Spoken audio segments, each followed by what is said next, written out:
What's going on, everybody? Welcome to Beyond the Game podcast. I'm your host, Terry. Your host, Trey. So we're back. We're going to talk a little bit about some college football and recap some of yesterday's games. We had a couple of exciting games yesterday, um, starting with the Iowa State Kansas State game in Ireland. The luck of the Irish. Yeah, that you watched that game. It was kind of a pitiful showing by offenses in the first half. Defenses looked outstanding. Um, Kansas State came out flat. I think first possession they were supposed to have, they turned the ball over on a punt return and lost their starting running back in Edwards. I think that played a key role in the outcome of the game. Mm-hmm. Um, it was just sloppy on both sides. You had two turnovers by both teams in the first half. Came out, defenses looked a little tired just from how the first half played.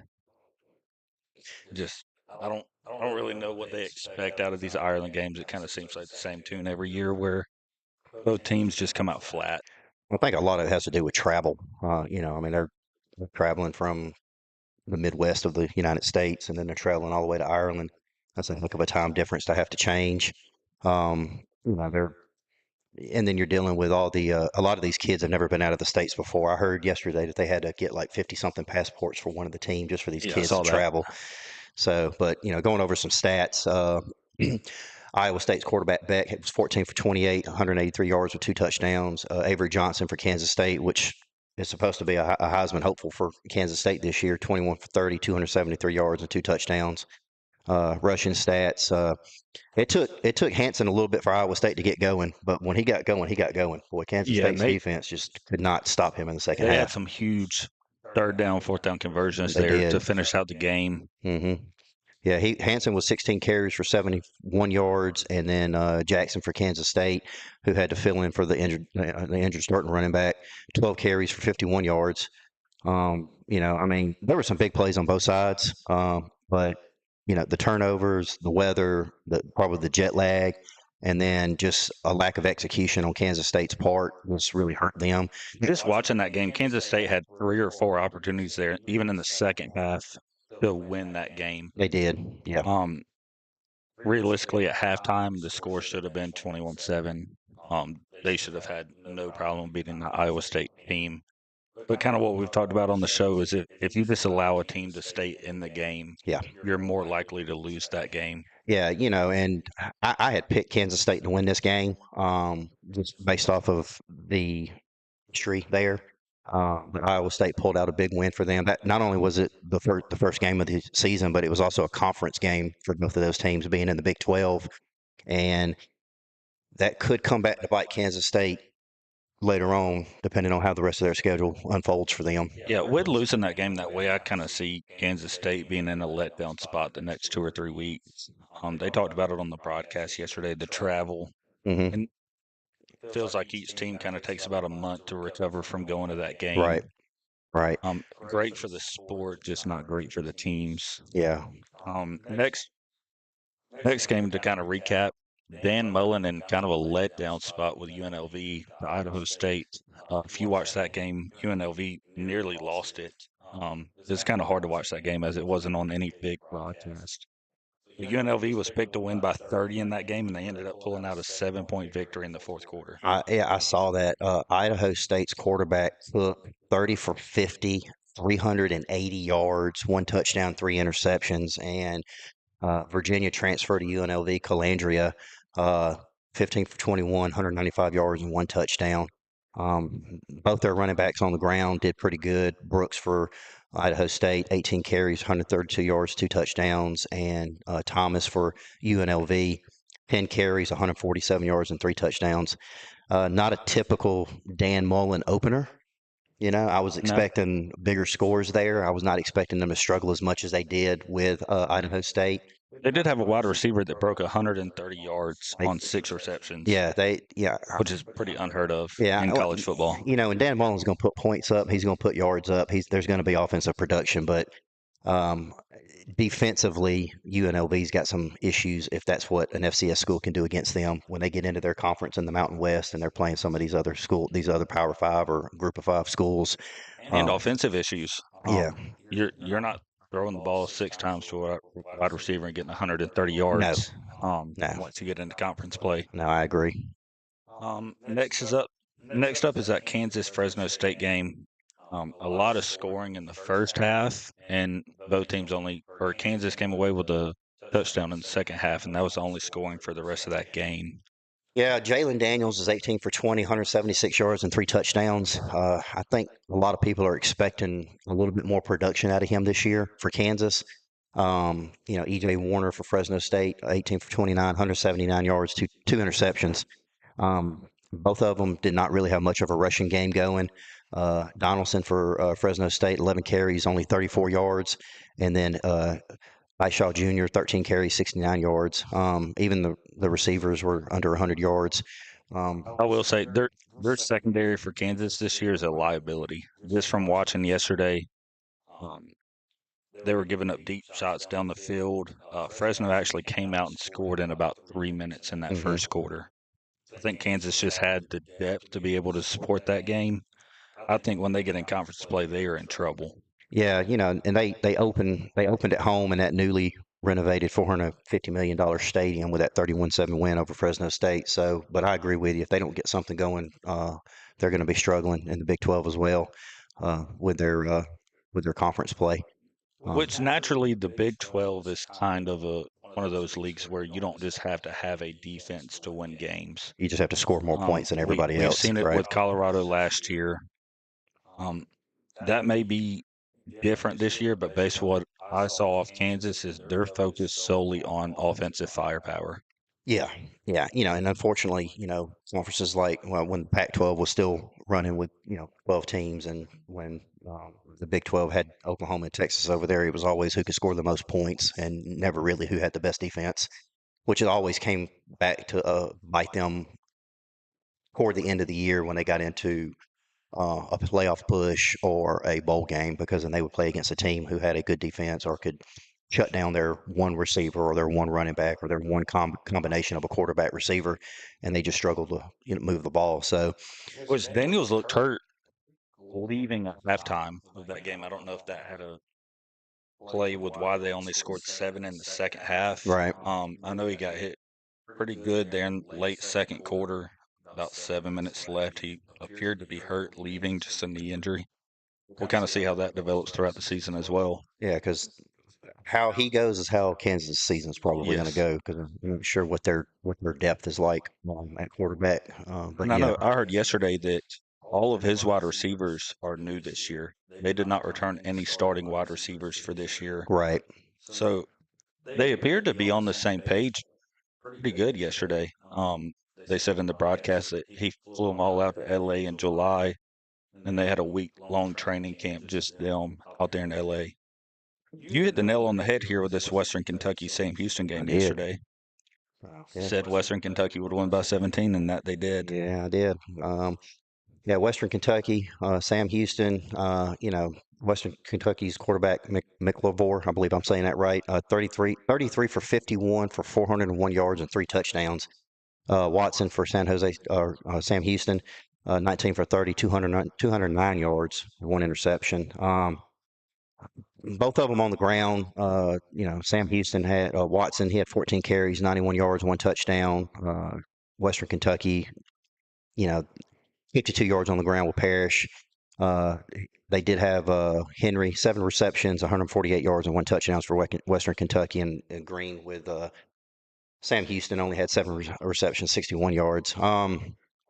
401 yards is insane for a It first game of the year. yeah, I mean, The caliber of opponent really matters there, but still, first game of the season to come out and be that in tune with your receivers to hit 401 yards you is know, kind of insane. yeah, and that was a conference game for both of them. They're both in Conference USA, so now Sam Houston starts 0-1 in the conference, and not only also 0-1 for the season. Western Kentucky's 1-0 and 1-0 in the conference. I've got Western Kentucky picked to win Conference USA this year, so it looks like I'm on track for that so far. Next up is that Stanford Hawaii game. Hawaii in a late comeback victory. They actually hit a field goal as time expired to win that game. It was tied 2020 prior to that. So Hawaii was breaking in a freshman quarterback. He went 27 for 39, 210 yards, two touchdowns. I believe I'm saying his name right. Idaho. Um, you know, Hawaii's also, has always been known for their quarterback play. They started the game off with him getting sacked in the end zone and giving up that touchdown. Stanford. Stanford's defense looked good. Andrew Luck is the general manager for Stanford now. He brought in an retired NFL coach, um, and they've got some coordinators over there that are from the NFL trying to get Stanford's program turned around. It's going to be interesting to see what Stanford does this year. I think this hurts them a little bit because you're going against a smaller quote Mountain West school in Hawaii. Stanford's supposed to be a Power Five school. They were great during the Andrew Luck days, back when they were in the Pac-12. They're in the Big Ten now, and they've been struggling the last couple of years, which prompted the administration change to Andrew Luck to come in and work with NIL and transfer portal, et cetera, to get that program back on track. But this is not the way to do that. The best feel-good story coming out of Hawaii here with a story.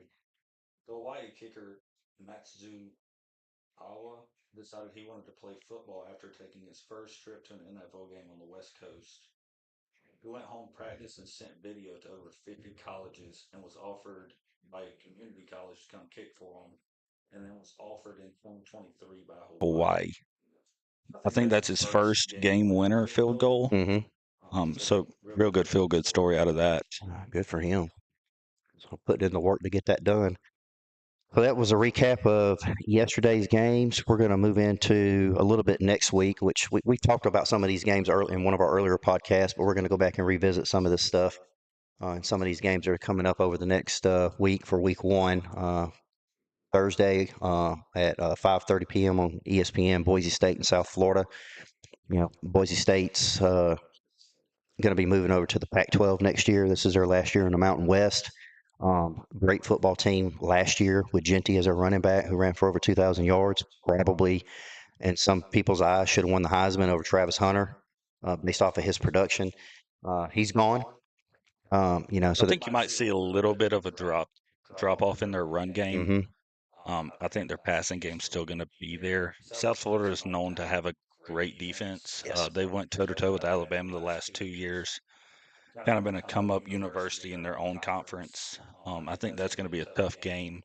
Boise State is favored by 6.5 in that, with the total over under at 63.5.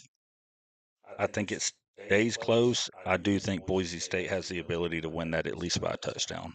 Yeah, and I think for Boise State to continue to argue that they belong, you know, up there with the Power Five schools, that this is a game they have to win right out of week one. I mean, Yes. they're ranked number 25 in the top 25.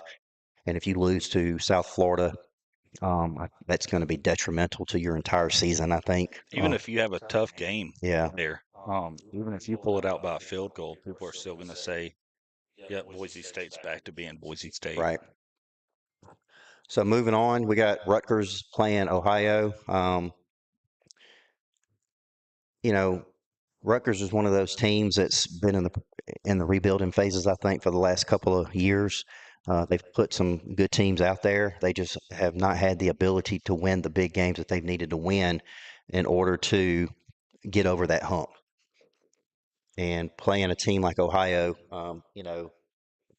it's going to be, it should be a blowout for Rutgers. This Yeah. game should not be close. We'll see how they do.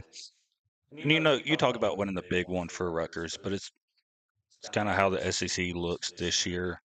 Um, Rutgers plays Oregon, Ohio State, and Penn State all within the span of about 6 weeks. They also play Illinois, which is currently ranked at 12. Hmm. I think they're going to have another tough year. Um, Kind of how Vandy's been throughout the SEC until they got this new coach, Right. Right. where year after year they're just getting stomped by the rest of their conference. Right. Yeah. So moving on with that, we have Bowling Green and Lafayette. I probably spent a lot of time on this. Bowling Green should win that game. So Yeah, they haven't even posted odds for that game, yeah. so I don't. It'll be watchable, but I don't see any action on that game. Next up at 7 p.m., you got North Carolina State, East Carolina. Kind of an in-state rivalry there. North Carolina should win that game big. Yeah, North Carolina State's got the potential to make a run for the ACC this year, and or at least stop some people's dreams of winning the ACC. East Carolina always plays their rival North Carolina schools hard, whether it's Duke, whether it's North Carolina State or North Carolina, Wake Forest. I think this game is going to be at least up to halftime is probably going to be a little bit closer than what most people think. I do think that North Carolina State has a lot more depth than East Carolina has, and I do see North Carolina State winning this at least by 17 or more points. The rest of the Thursday slate's kind of warm up games for Hmm. everybody. Um, the only one you have good there Thursday is that Nebraska Cincinnati game at 9 p.m. Hmm. I think that's going to be a tough one. Nebraska is favored in that game by 6.5. It's kind of one of those years for Nebraska. It's time to put up or shut up. I agree. This is a conference game for both of them as well, coming out of the Big Ten. I think Matt Rule is, um, I think his seat is hot, and if he does not produce for Nebraska this year, I do think that they will be looking for other coaches. Um, So, and Cincinnati is not a pushover. They're gonna come out. They're gonna be ready to play. They're playing at Arrowhead Stadium in Kansas City. So, it's gonna be it's a big stage. It's gonna be on national TV, ESPN, 9 o'clock, a night game. I think there's gonna be some offensive production on both sides. And I'm probably gonna go with Cincinnati on this one. I'll go Nebraska on that one. I think they have the depth to support a big outcome in the game. I got Nebraska probably by 10. Next at 9, you got Wisconsin playing Miami, Ohio. Wisconsin's picked big in that game. They should have no issues. Yeah, Wisconsin. I think they're getting back to their old identity of running the ball between the tackles, and I think that they're on the up of becoming a contender back in the Big Ten, and getting back to where they need to be. So wrapping up Thursday slate, some big games out of Friday is going to be. I think it's a warm up game, but I look to see kind of what Wake Forest looks like for the season. Wake Forest versus Kennesaw State. Wake's picked in that game by 17. Yeah, this is Kennesaw State's second year in FBS ball. Their last year, you know, They're still growing. yeah, it's you can't expect much year two after jumping up from a smaller division to a bigger division. So I do think Kennesaw State will play them as hard as they can, but I do see Wake Forest winning that game at least by 17, if not more. And then, 7 o'clock, the Dukes Mayo Classic. Oh, Appalachian State and Charlotte. Uh, two North Carolina schools going at it. They've been rivals for a while. I think App State is probably going to win this game. I'm saying by at least 10. And then whoever does win that game, I feel sorry for the coach because anybody that gets drowned in mayonnaise is just disgusting. I hate Yeah, mayonnaise. Throw that out I there. would pass on that. Yeah. Uh, So, if I was the head coach there, I'd probably walk just straight off the yeah, field. me and you both. A big game Friday is going to be the Auburn Baylor matchup. Auburn is favored by 2.5 in that game. I actually see Baylor winning it. I think Auburn has another down year. But I've seen nothing in the transfer portal recruiting class that leads me to believe Auburn to be better than what they were last year. They're playing in Waco, so Baylor's at home. That is a tough stadium to go into and play when you're playing Baylor at home. Auburn has got some quarterback issues. They've had quarterback issues. Um, I just don't know if Hugh Freeze has gotten enough development for his players.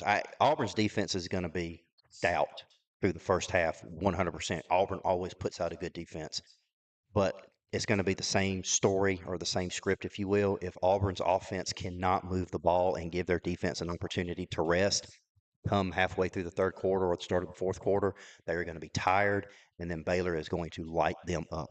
So Hugh Freeze has got to do something offensively to maintain that control of that ball, get his defense some rest, and they've got to win in special teams. Yeah, I Um, think that game over under set at 57.5. I think it stays low scoring in that game. mhm. Just because Baylor's going to try to slow the game down and Auburn's going to have to slow it down just with their questionable quarterback play. Yeah, Jackson Arnold, he's been named the starter at quarterback for Auburn. So it's going to be interesting to see what he does. I, I know there's been some issues with Hugh Freeze's statement recently about how plays were going to be called amongst the team. That's been catching. He's been catching a lot of flack for that, but we'll see if it's going to work or not. But he needs to do something, and even if it's unorthodox, because if not, I do not see Auburn hanging on to him. Because this is where they came out and said that they're going to have a first down play caller and a third down Yeah, play caller. yeah, and it's a different person. It's not the same person. Yeah, So yeah, and knowing Hugh Freeze, he's also going to be playing calls as well because he's called plays at every school he's ever been at. So you've yeah. got Because I saw three. where Yeah, he has the ability to basically veto any play yeah, call that he doesn't yeah, like, yeah. So you got three different people calling plays for an offense that's already struggling. I think there's just going to be a lot of confusion with that, and I think before for it's over sure. with, he's going to shut down the other two, and he's going to take over play calling completely. So And to that 8 o'clock slate, you have a what I think is going to be a really good game is Georgia Tech out of Colorado. I picked Georgia Tech to win their conference this year. I did too. Yeah. So Georgia Tech's favored in that game by 4. If they play how they played at the end of last year, they will have no issues. Their defense is elite, and I believe they have the ability to just shut Colorado down. So Colorado is going to be rolling out a new QB this yeah. year. Kind of didn't fix any of their questionable defense from last year. Their secondary is still questionable. Defensive line still can't get pressure on the quarterback. I think Georgia Tech steamrolls through them. So, yeah, I think Georgia Tech's going to win 10 games this year. I think they're going to play for the ACC championship. I think they're going to win the ACC championship, and I think they're going to get an automatic bid for the playoff. If Haynes King can stay healthy, I'm telling you, Georgia Tech they're going to be their own worst enemy. The only way they will not have a successful season is if they turn the ball over when they don't need to turn the ball over, or if they just blow games that they should win. Um, Georgia Tech's my sleeper, one of my sleepers for this year, and I think they're going to do well. Colorado, like you said, breaking in a new quarterback, uh, but if anybody can get those kids to play, it's going to be Coach Prime. It's going to be an exciting game. I do have Georgia Tech picked over Colorado to win this game, but I do think it's going to be a close game. Do you think this is Prime's last year coaching Colorado? I think that if he does not have the season that he wants to have, which is 9 or more games, maybe a Big 12 championship, I do see him, and this is my personal opinion, in talks to go to Florida State if Mike Norvell does not turn Florida State around.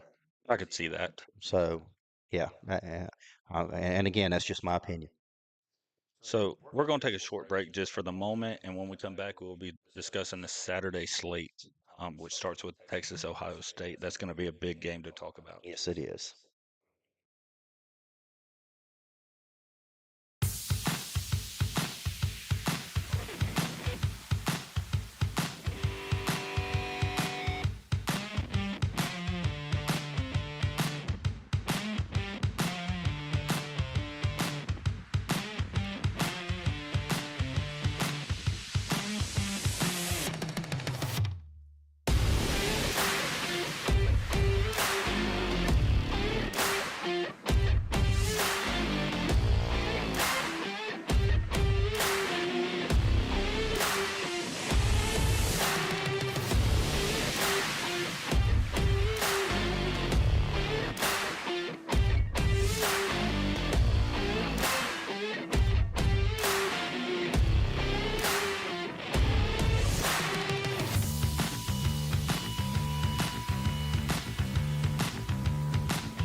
Welcome back to Beyond the Game podcast. I'm your host, Terry.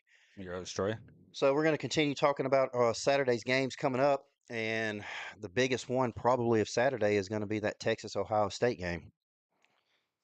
Texas is ranked number one in the AP top 25 poll this year, which kind of shocked a lot of people. I don't think they were expecting Texas to make that big of a jump, especially over Ohio State, but it happened. And, there's been a lot of talk of Texas and how productive they're going to be this year with Arch Manning taking over at quarterback. He's a Heisman hopeful for Texas this year as well. There's a lot of big expectations coming out of Texas, but I still don't think they're as big as the expectations with Ryan Day and Ohio State.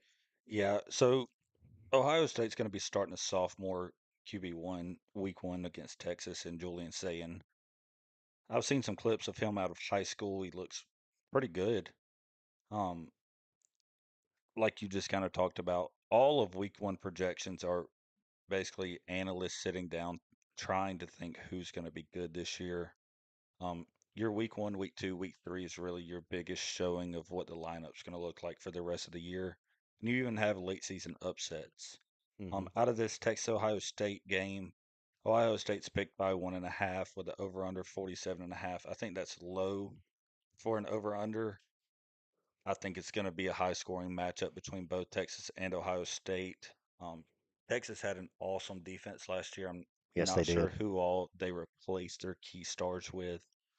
Um, I but believe they lost more offensively than they did defensively. yeah, I can see this game being kind of slow paced in the beginning and Hmm. then quarter three, quarter four, just breaking out into an all out kind of brawl, Shootout, shootout, yeah, scoring match. after adjustments. Um, I'm gonna go Texas in this game. I think Art's just having the ability to learn what 2, 3 years under Quinn Ewers. Right. He got to start in some games while Quinn was hurt. Hmm. I've seen more production out of Arch. I think the hype is going to end up being real this year with him in Texas. I don't really see a true test for him until you get into SEC play. I'm not saying Ohio State is going to be a slouch by no means. Right. Um, I just see Texas pulling out a good one right there, at least by a field goal. Yeah, I'm going with Texas as well. SEC team. I mean, it's Texas. Everything's bigger in Texas, and I think Texas is going to take a fan base following with them up to Ohio State for that game. I know they're playing at Ohio State, and that is a hard place to play. That is a hard place to beat Ohio State when they're at home. But I think Texas is going to be just a little bit better than Ohio State this year. Um, and with that being said, which team has more at stake with the loss, Texas or Ohio State? I think Ohio State loses more with a loss. Yeah. Um, you look at Ohio State's schedule, them losing the number one Texas, they don't really have a whole lot of spots to make up that big of a game Hmm. in terms of strength of schedule. And then just looking at rankings for the playoffs, Hmm. you look at Texas, they have to play Bama again this year. They play Georgia. Hmm. So I think they're more in a spot to where if they do drop that game, they can make it up and Right. show that they belong in the college football playoffs. Yeah, I agree. I think it Texas would be able to recover a lot better just based off of their schedule and playing in the toughest conference in the country, which is the SEC right now. Because So you let Ohio State lose to Texas, and then somehow they drop a game to Michigan or Penn State, yeah, something like that, and they play Oregon this year. right, So there's four matchups there where Ohio State potentially could lose 2 out of 4, 3 out of 4, right. and you're talking at the end of the year, Ohio State's on the outside looking in. Yeah, yeah, I agree. Moving on to the next game or another game that's starting at 12 p.m. on ABC is going to be Syracuse at Tennessee. Tennessee's breaking in a new quarterback. That Josh Heupel offense, high-powered offense, is probably going to be in full swing. Um, I think Tennessee wins this game. They're playing at home or actually, I'm sorry, they're playing in Atlanta at Mercedes-Benz Stadium. It's the Aflac kickoff game. That's essentially a home game for Tennessee. I mean, Knoxville's only 4 hours away from Atlanta, so all those Yeah. Vol fans are going to be uh, And Tennessee's picked in convoying that down. game by 13.5. Hmm. With knowing Josh Heupel's offenses, I don't see any reason Tennessee couldn't reach that spread and even more. Right. Um, just to be honest with you, I see Tennessee winning by 3 touchdowns. I think the first half will be close, but I think after Heupel gets out there and makes his adjustments offensively, I think that's when it'll open up and they'll that's when they'll really start scoring. And So even defensively, what we've seen over the last 2 years with Josh Heupel is his defenses are becoming elite, yes, having the ability to withstand an SEC schedule. And I don't see Syracuse having any offensive firepower to combat that. yeah, no, I don't either. Moving on to Mississippi State and Southern Miss. Won't spend a lot of time on this one because it's basically it's an in-state rivalry for Mississippi State and Southern Miss. You know, they play every year, but Mississippi State coming out of the SEC, Southern Miss being in Conference USA. I think Mississippi State wins this game. I hope they win this game because if they lose this one, and then it's going to be a rough year for Mississippi State. Yeah, they had a really rough year last year, going basically winless through SEC play. Right. Yeah. Um, that program needs a lot to turn around, and it's going to take time. Um, Yeah. their head coach, really good head on his shoulders. I think what he wants to do with Mississippi State is to bring them back to elite um, play. Which is something they haven't seen since Dan Mullen was Yes, there. Yeah. but it's going to take time down there for Mississippi Right. State. I would not touch that game, even if you paid me to touch that game. Right. Moving on to another 12 o'clock game on the Big Ten Network. Florida Atlantic traveling up to Maryland to play against Maryland.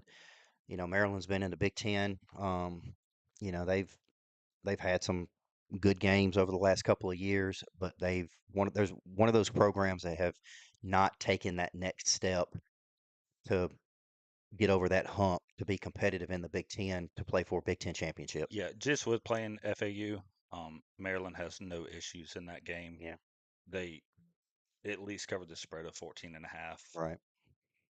The 12 o'clock slate's kind of the same. Yeah. We normally see it in week one slates where it's just warm up game after warm Hmm. up game.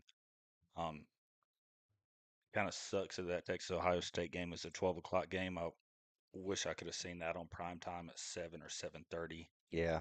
Um, going into the 3:30 slate, Georgia plays Marshall. That I'm gonna be at the game, but that's gonna be a warm up for Georgia. They're picked to win that game by 40. Like I've kind of Yeah. said on the show, those big spreads aren't even worth touching. Yeah. And then moving on to probably the game of the afternoon. There's a lot of questions on both sides of the ball for this. We're talking about the Alabama, who's ranked number 8, and Florida State, who is coming off of a abysmal year last year under 2 and Mike 10. Norvell. Um, you know, we talked a little bit about this. I think Mike Norvell is definitely on the hot seat. However, I think Florida State, if they do decide to move on from him, it will be at the end of the year. I don't think. I mean, if they stayed with him after last year, they're not gonna get rid of him mid season. But I do think that they're already looking elsewhere. I do think they've reached out to some people and they're just keeping it quiet. My personal opinion is I think Coach Sanders is one of those people they probably reached out to. Um, but if Mike Norvell doesn't turn it around this year for Florida State, he is definitely going to be gone. I think Alabama wins this game. Um, I I, think they win it big.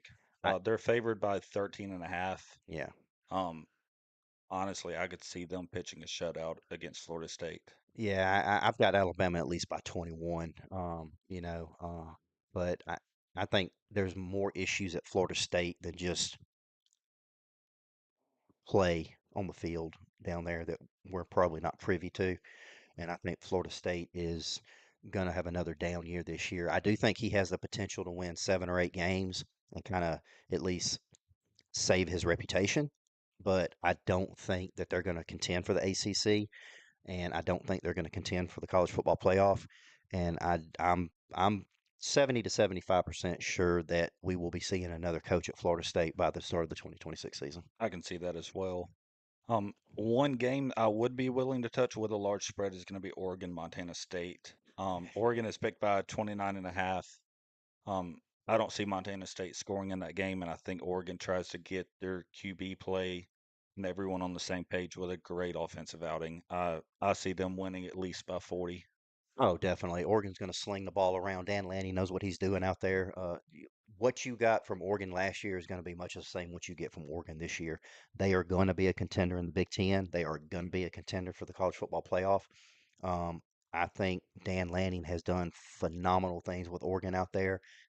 He's been one of those coaches who have been reached out by other programs to come coach for them, and he's turned them down because he likes what he's got going on in Oregon out there.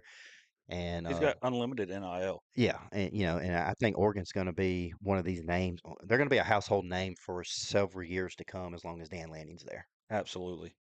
So, The rest of the 3:30 slates kind of just warm up games, like we hmm said. The biggest game I think of the day outside of Texas Ohio State, it's going to be at 7:30 p.m. with LSU and Clemson kicking off. Clemson's favored in that game by 4 with the over under at 57.5. It's kind of hard to get a good read on that game. With Garrett Nussmeier coming back for LSU, I think if they limit their own mistakes, LSU wins that game. I think LSU is its own worst enemy, and I think that's been I think that's been the narrative for the last couple of years since Brian Kelly's taken over. They have just hurt themselves either with play calling or turnovers, and I think Brian Kelly, I think this is his year that's going to make or break him. I'm not saying they're going to get rid of him at the end of this year, but if they are not competitive in the SEC and they are not at least making a push for the playoff, I think LSU is going to start talking about getting rid of Brian Kelly. Uh, Clemson, Dabo has come out and said that he feels like his team's going to go undefeated this year and win the ACC and make a playoff run. Um, I'm gonna have to say, pump your brakes there, Dabo. I think there's too many other people out there that you have to play to get through first. Yeah, I see that as well. Like I kind of just said, LSU limits their own mistakes. They win that football game, I think, easily. Yeah. So we're gonna move on to Virginia Tech and South Carolina. They're playing a night game.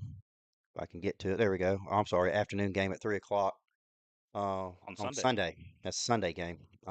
Virginia Tech, South Carolina. Beamer ball is in full effect in South Carolina. Shane Beamer is, I've said this before, he's basically his dad reincarnated. He's doing some good things in South Carolina. South Carolina is one of those programs that they have that has proven if you are patient with your coach, give him the time that he needs, let him recruit the way he needs to recruit, let him establish a system that he wants, and bring in the culture that he wants, that you will eventually have success. And you look at how South Carolina's been over the last couple of years. They've won big games. They've been ranked every year. They're 13 this year, starting out. Virginia Tech, on the other hand, they have not had a good season in the last couple of years. They're struggling. I do think their coach is on the hot seat. I think that if they don't win at least 6 games or 7 games and make it to a bowl game, he's probably going to be out. Yeah, South Carolina's favored in that game by 8. I don't see them having any issue covering that spread against Virginia Tech. Um, Lenore Sellers is actually a Heisman candidate this year. They're expecting big things to come out of South Carolina. I think if hmm South Carolina doesn't win at least 10 games this year, it is a letdown year for South Carolina. Yeah, and I agree. I agree. Moving on to Sunday night, the a good early matchup is number 6 Notre Dame at number 10 Miami. Um, they're going to be playing at Hard Rock Stadium down in Miami. It's a home game for Miami. Um, I think that this is going to be a good close game. I do think that eventually somebody will pull away. I'm just not sure which team it's going to be right now. Yeah, so I'm gonna pick Miami in that game. I think Carson Beck has a comeback year. I I think Notre Dame's gonna be good, but it's time for Notre Dame to have a letdown year. Losing Riley Leonard is a key piece of their offense. hmm Knowing their head coach, though, he probably brought in another dual threat QB that's willing to move on his feet. Right, As we've seen through college football, though, dual threats are hard to keep healthy throughout an entire season, but being week one, right. I think that's going to be an insane matchup. But I see Miami winning late. I think Notre Dame's defense is going to keep them in the game for the majority of that game while they hash out whatever offensive issues that they have. But going into Miami, going into the U and beating Miami at home is going to be extremely difficult. I'm picking Miami to win that game as well. Yeah, moving on to Monday, September 1st, 8 p.m., you got TCU, North Carolina, Bill Belichick's first college football game. hmm That viewership is going to be insane just because of Bill Belichick. Oh, I agree. I think North Carolina, if Bill Belichick decides to stay at North Carolina for a couple of years, I think you're going to see a dramatic improvement with North Carolina. I think not only offensively but also defensively. I think TCU is going to be a mediocre team this year. I see them winning maybe 6 or 7 games. I do not see them beating North Carolina at home. If anybody can figure out a way to beat TCU, it's going to be Bill Belichick. Um, and it's going to be interesting to see how that plays out with all his NFL experience and coming in. I just think that it's going to be too much for TCU to be able to get them beat them. So, and then before we move on, I got to talk about my Gators. I know they're playing Long Island University. It's a warm up, but Florida's ranked 15 this year. DJ Lagway's our quarterback. He's been battling some injuries. I think Florida wins big in this game. They're playing at home in the swamp. As long as Lagway stays healthy, I think we'll have a successful season. Got the toughest schedule this year. Uh, but I think that we can. I think Florida, if they stay healthy and the offensive line is healthy enough, I think we can win 9 games this year and at least make a run for the SEC championship, maybe a playoff bid. Yeah, we'll see. So, Florida automatically has a loss going into the year. November 1st, they play Georgia, so that's an automatic 0-1 start for Florida every year. Um, I'm not even going to touch that. Before we close out this show, we got some pretty big news coming out of the NFL with Tampa Bay releasing Shiloh Sanders on their option today. I know he got ejected last night in that game, and I think as an undrafted free agent, like that's just something you cannot do trying to get onto a team in the NFL is show some kind of unprofessionalism. Yeah, and also on the other end of the spectrum of that is apparently the Browns are keeping 4 quarterbacks on their 53-man roster, so there is a possibility that Shadur Sanders may fill in at number 3 or that number 4 spot, depending on where they decide to put him. Um, you hate to see these young men get out there and get into the NFL and play these preseason games, and then something like what happened with Shiloh happens, or they get cut after all the time and effort they put into. But the NFL is a business now, so they got to put 53 people on those rosters that they know are going to play and make them successful and make them bide for a playoff run and win their conferences and possibly make the Super Bowl. So, I mean, it's the nature of the beast. Just looking at some news here, the Vikings have signed Carson Wentz. Um, I see him being a backup. I think the Vikings are going to stay with JJ McCarthy through the season. They're kind of in hopes now that McCarthy turns into a franchise QB. Yeah, also Brian Schottenheimer is meeting with Micah Parsons. There's some drama down in Dallas. Hmm. Apparently, Micah Parsons was laying down on a training table last night in the preseason game, and that didn't bode too well with some people. But I think they're going to eventually get a deal put together with him. He's been attending team meetings. He's been doing walkthroughs. He just has not been practicing with the team, but they're saying that he's been doing 2-a-days, working out, running, and staying in shape. So I think a deal's coming. Hopefully, it's a deal that he, you know, will accept. But we'll see how that plays out because you never know what Jerry Jones is going to do when it comes to stuff like that. So, Yeah, I think it's just that level of if you have a key player on your team that's requesting to be paid, hmm you got to pay them. Um, yeah. we're seeing it out of Washington right now with McLaurin. Um, your wide receiver one's asking for money. You just got to pay them. Yeah. All this success Jaden Daniels had last year, if you lose McLaurin, I don't think Washington's good this year. hmm Yeah, I agree. Moving on to the Saints, they are almost at a point to where they're going to name a starting quarterback between Spencer Rattler and Tyler Show. Um, you know, Kellen Moore hasn't named one just yet. He says the competition has been close. He says it's been really competitive between the two. Um, I know they've got to have somebody named before they go into week one. Um, I think Spencer Rattler may have a little bit of an edge there, but obviously we'll see what happens with the Saints when they name their starting quarterback. Yeah, I see Spencer Rattler get named QB1 at least for the first 2 or 3 weeks. Yeah. Tyler Show, we've seen it where rookies just get thrown into a team and everyone says, oh, they busted, but really they just weren't in a place for success. hmm I agree. And then some news coming out of Los Angeles with the Chargers. Najee Harris will play week one. Um, he's been on a non-football injury illness list for since training camp.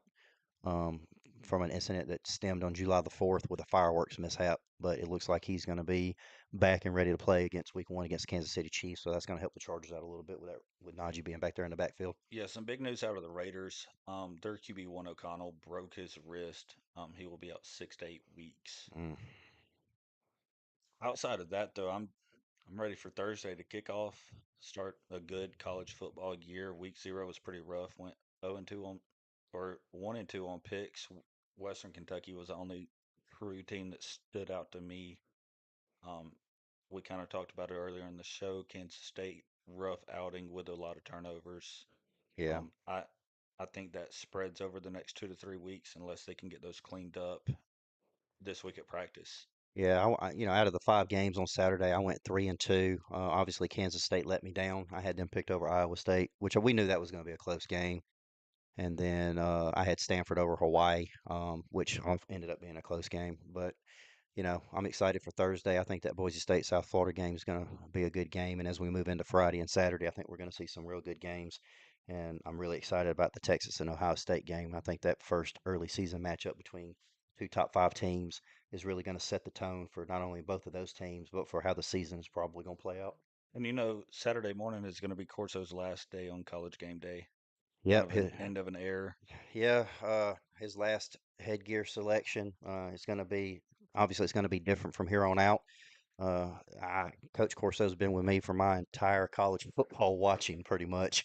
So I hate to see the last headgear selection be happening at Texas and Ohio State. We like to see him hang around a little bit longer, but we know things just don't last forever. So I will be watching that to see what his last pick is going to be, and and getting ready for the season, and looking for good things coming out of not only the SEC but the Big Ten, the Big 12, the ACC, and all the other conferences. I will say headgear selection is going to be Ohio State. You think so? Absolutely. I think he's going to go with Texas. Just his odds of picking Ohio State in every College Game Day they do. He's He going to he Ohio State. he does love some Ohio State. I tell you what, him and Kirk both, boy. Which Kirk Herbstreit played for Ohio State, great quarterback during his time.